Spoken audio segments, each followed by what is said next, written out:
Depuis quelques jours, dans ce garage brestois, c'est l'affluence. Il y a ceux qui, à l'aise avec la mécanique, ont fait eux-mêmes le check-up de leur voiture. J'ai remarqué que mes essuie-glaces étaient usés, donc je suis venu chercher ce qu'il me fallait. Et ceux qui, avant de traverser la France, préfèrent confier leur véhicule à un spécialiste. Je vais faire environ entre 2000 et 3000 km. J'ai besoin d'être en sécurité. Et le premier point de contrôle important est la climatisation. Normalement, ça se vérifie tous les 2 ans. Parce qu'on considère qu'on perd à peu près 10% de la quantité de gaz tous les ans. Deuxième point de contrôle essentiel, la pression des pneus. Si on roule avec des pneus qui ne sont pas suffisamment gonflés, il va finir par éclater au bout d'un moment. Même risque avec un pneu trop usé. Là, par exemple, ce pneu-là, il est mort. Le témoin d'usure est arrivé au même niveau que la gomme. Le check-up estival doit également vérifier l'état des plaquettes de frein, du pare-brise et des différents niveaux.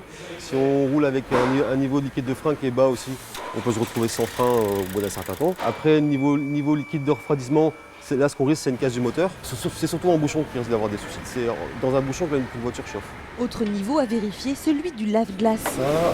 Ça. La sécurité, c'est aussi des affaires bien rangées. Je suis venu chercher des barres de toit pour un coffre, pour pouvoir rouler avec un habitacle dégagé.